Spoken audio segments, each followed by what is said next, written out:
नमस्कार बच्चों, welcome at my channel. समुद्र के किनारे जब कछुए अंडे देते हैं तो वो अंडे देते हैं, उसके बाद वापस समुद्र में लौट जाते हैं। अंडों से जब कछुए निकलते हैं तो उन कछुओं का खुद का अपना संघर्ष होता है कि वो जिंदा बचे और समुद्र तक पहुंच जाए, अन्यथा गिद्ध रास्ते में ही आकर उन्हें बीच में ही उठाकर खा जाया करते हैं। तो ये जब अंडे से निकलते हैं कछुए तो ये उनका अपना संघर्ष होता है। उनकी माता तो उन्हें जन्म देकर अंडे देकर ही लौट चुकी होती है। तो एक बंदा था समुद्र के किनारे, वो दौड़ दौड़ कर इन कछुए को उठाकर समुद्र में डालता जा रहा था। कुछ लोग उसे देख रहे थे ऐसा करते। उन्होंने उससे पूछा, भाई ये क्या कर रहे हो? इन जो हजारों अंडों में से कछुए निकले हैं जो समुद्र की ओर जाने का प्रयास कर रहे हैं, तुम उनमें से कितने की जान बचा पाओगे? यहाँ तो अनगिनत है, हजारों लाखों में कछुए हैं। उस आदमी ने सीधा सा जवाब दिया कि भले ही मैं हजारों लाखों कछुओं की जान ना बचा सकूं, लेकिन जिन कुछ कछुओं की जान मैं बचा रहा हूं उनके जीवन में तो परिवर्तन आ रहा है। लेकिन अगर मैं कुछ 10, 20 या 100 कछुओं की भी जान बचा लूं तो वो उनके जीवन के लिए बहुत बड़ा चमत्कार है। सूरज रोज आपके सामने आ रहा है, अपना चक्र पूरा कर रहा है, डूब रहा है। आप में से ऐसे कितने सारे लोग होंगे जो सालों से उगता सूर्य नहीं देखे हैं। इसका मतलब ये नहीं है कि सूर्य ने उगना छोड़ दिया है। जिसको जो काम करना है वो अपने समय पे कर रहा है। उससे किसी को डायरेक्ट फर्क पड़े या ना पड़े, आप उसे जाने या ना जाने। लेकिन अगर ये जो सूर्य है अगर वो उगना बंद कर दे तो आपके जीवन में कितना बड़ा परिवर्तन आ जाएगा। अगर वो सूर्य सोचे कि ये जो बच्चे हैं वो तो उठ ही नहीं रहे सुबह, मैं उग कर क्या करूं, तो क्या होगा? तो अगर आपने कुछ स्टार्टअप लिया है, अपनी किसी तैयारी की शुरुआत की है, तो आपको शुरू में लग सकता है कि इतने स्लो जाने से मुझे क्या ही मिलेगा, लेकिन आप चलते तो रहिए। धीरे धीरे धीरे धीरे आप कब एग्जाम के लिए प्रिपेयर हो जाएंगे आपको खुद ही पता नहीं चलेगा। तो सूर्य की तरह अगर चमकना है तो सूर्य की तरह जलना होगा और लगातार अपने कार्य में रत रहना होगा, बिना ये चिंता किए कि इसका रिजल्ट आ रहा है या नहीं, या इससे किसी को फर्क पड़ रहा है या नहीं। तो चलिए, मैंने ये प्रश्न कल आपको बनाकर लाने के लिए दिया था, तो हम आज इसे सॉल्व करके देखते हैं आंसर क्या आएगा। तो यहाँ पे क्या लिखा है, 8 की घात 1.5। तो इस 8 को आप क्या लिख सकते हो? 2 लिख सकते हो। 2 की घात 3 और इसकी घात क्या है? 1.5। दशमलव वाले प्रश्न में, दशमलव वाले टॉपिक में मैंने आपको दशमलव हटाने का पूरा प्रोसीजर बताया है अच्छे से। तो 1.5 को आप क्या लिख सकते हो? 15/10 लिख सकते हो। 5 से ये कटेगा, 5 दिया 15, 5 दूनी 10, तो ये क्या आया? 3/2 आया। तो 2 की घात 3 आपने 8 को लिखा और 1.5 की जगह आप क्या लिखेंगे? 3/2 गुणित 4। इस 4 को आप क्या लिख सकते हैं? 2 की घात 2 लिख सकते हैं। अब पूरे की घात 2.5 को आप क्या लिखोगे? 2.5 को अगर आपको दशमलव हटाना है तो आप बटे में लिखोगे 10। 5 से कट आउट करोगे तो 5 दूनी 10, 5 पंचे 25। तो इसे आप क्या लिख सकते हो? 5/2। तो आपने 2.5 की जगह क्या रखा? 5/2। तो देखिए यहाँ पे दशमलव वाला टॉपिक आपके कितने काम आ रहा है। अब नेक्स्ट, तो 2 की घात है 3.5। तो 3.5 को आप 35/10 लिख सकते हो। 5 सत्ते 35, 5 दूनी 10। तो इसे आप क्या लिखेंगे? 7/2। अब आगे सॉल्व करें, ये ओवरऑल इनके घात में क्या है? 4/13।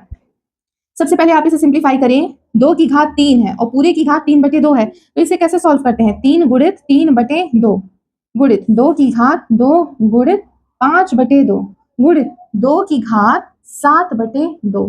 पूरे की घात में है 4/13। 3 दिया 9, 2 की घात 9/2 गुणित 2 की घात। आप 2 को नहीं हटाएं क्योंकि आपको आगे जाके इसे ऐड करना है। ये कटआउट तो हो सकता है लेकिन आप कटआउट नहीं करें क्योंकि आगे आपको सभी घातों को जोड़ना है, क्योंकि आधार आपने 2 समान कर लिया। तो 5 दूनी 10/2 गुणित 2 की घात 7/2 और पूरे की घात है 4/13। आप इसे क्या लिख सकते हो? 2 का आपस में गुणा हो रहा है और सबकी घातें आपस में जुड़ेंगी तो आपको क्या मिलेगा? 2 की घात 9/2 धन 10/2 धन 7/2 पूरे की घात है 4/13। आगे सॉल्व करेंगे तो 2 की घात हर में समान है 2। 9 में अगर आप 10 को ऐड करो, चलिए मैं यहाँ डायरेक्ट लिख देती हूँ, 9 धन 10 धन 7 पूरे की घात है 4/13। तो 2 की घात 9, 9 में 10 जोड़े तो 19, 19 में 7 जोड़े तो क्या आएगा? 26/2। अब इसमें ये घात का गुणा कर दो, 4/13। तो 4 जो है वो 2 से कटेगा तो 2 दूनी 4 और जो 13 है, 26 को 13 से भाग देंगे तो 13 दूनी 26। आपको क्या मिला? 2 की घात 2 गुणित 2 यानी कि 2 की घात 4 और 2 की घात 4। ये आपको अगर घात में ऑप्शन में मिल रहा है तो आप 2 की घात 4 लिख दोगे, ऑप्शन को टिक करोगे। लेकिन अगर आप इसे सॉल्व करोगे तो 2 गुणित 2 गुणित 2 गुणित 2, 2 दूनी 4, 4 दूनी 8, 8 दूनी 16। तो आपको यहाँ से आंसर क्या मिला? 16। तो ये हुआ इस प्रश्न को हल करने का एक सिंपल सा तरीका। दशमलव, आपने दशमलव के टॉपिक को बहुत अच्छे से पढ़ लिया है। अब दशमलव को भिन्न में चेंज कर दे। भिन्न में चेंज करने से फायदा ये होता है कि घातों को हल करना सरल हो जाता है और आपको ऑप्शन देखना है कि वो घात में दिया हुआ है या सिंगल, आपको जो संख्या है उसमें पूछा गया है उस हिसाब से आप टिक करेंगे और आगे बढ़ेंगे। तो आई होप ये प्रश्न आपको बहुत अच्छे से समझ आया हो। आप में से कुछ लोगों ने इसे कल ही सॉल्व कर लिया था। अगर ये प्रश्न आपको समझ आए तो कमेंट बॉक्स में ओके जरूर टाइप करें। 0.25 216 की घात 0.25 बटे 256 की घात 0.10 गुणित 256 की घात 0.15 भागित अंडर रूट 2.25। तो ये जो 216 है इसको आपको 6 से भाग देना है। तो 6 6 दूनी 12 6 तिया 18 19 20 21 6 छक्के 36। फिर 6 से भाग दोगे तो 6 छक्के 36। फिर 6 से भाग दोगे तो 6 एकम 6। तो यहाँ पे 6 की घात 0.25 गुणित 6 की घात 3 गुणित 0.25 बटे 256 को आप क्या लिख सकते हो? ये 216 मैंने 6 की घात 3 कैसे लिखा आपको समझ आया? अब आप सबसे पहले तो 256 सेम है, दोनों आपस में गुणा हो रहे हैं तो उनकी घातें आपस में जुड़ जाएंगी। तो 256 की घात 0.10 प्लस 0.15 ये घात आपस में जुड़ा तो 6 की घात 0.25 गुणित 6 की घात 3 है, उसकी घात 0.25 है तो 0.25 का गुणा 3 से करोगे तो क्या आएगा? 3 पंचे 15, हाथ में आइए 3 दूनी 6 और 1 7, यानी 0.25 का गुणा 3 से करोगे तो 0.75 हुआ। बटे में क्या है? 256 0.10 आप 0.15 से आप जोड़ोगे तो क्या मिलेगा? 0.25 0.25। साथ में यहाँ पे भागित में अंडर रूट 2.25 है, उसे आप क्या लिख सकते हैं? अंडर रूट 225 बटे 100। कोई संख्या 200 जो 25 होता है वो 15 का स्क्वायर होता है।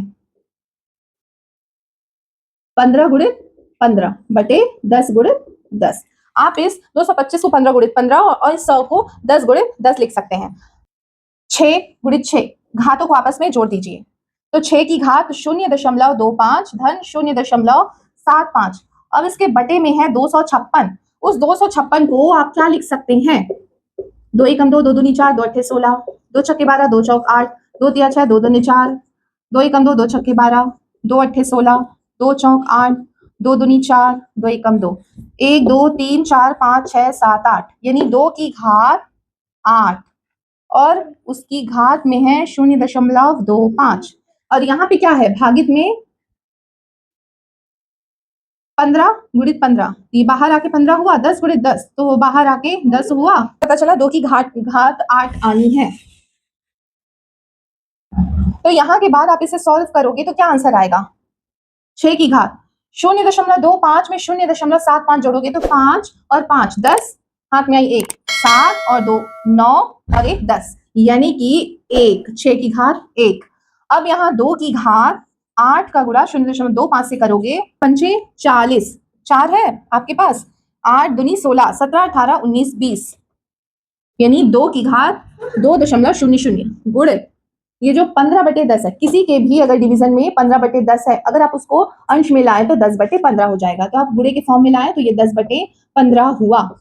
तो 6 बटे 2 की घात 2 क्या होता है? 4 गुणित 10 बटे 15 2 दूनी 4 2 पंचे 10 5 तिया 15 3 दूनी 6 2 और 2 कैंसिल आउट। तो इसका आंसर, इस प्रश्न का उत्तर आपको क्या मिला? 1 मिला। तो बच्चों आई होप आपको ये प्रश्न समझ आया हो। इसके बाद सोल्यूशन ये है, इसके बाद मैंने सोल्यूशन यहाँ लिया है, यहाँ के बाद यहाँ लिया है और यहाँ से आपको इस तरीके से सॉल्व करते हुए आंसर इसका 1 मिलता है। तो बच्चों अगर आपको वीडियो अच्छा लग रहा हो तो प्लीज वीडियो को लाइक करें और अपने सभी दोस्तों को शेयर करें। चैनल अभी तक आपने सब्सक्राइब नहीं किया है तो सब्सक्राइब कर ले, बेल बटन ऑन कर दे ताकि आने वाली वीडियोस की जानकारी आप सभी तक पहुंच सके। साथ में इस चैनल में मैंने लिंक में व्हाट्सएप चैनल का लिंक और इंस्टाग्राम का लिंक भी दे रखा है, so please visit and follow it. सो आज के लिए इतना ही, मिलते हैं अगले प्रश्न के साथ कल सुबह 8 बजे। तब तक के लिए आप सभी को मेरा नमस्कार।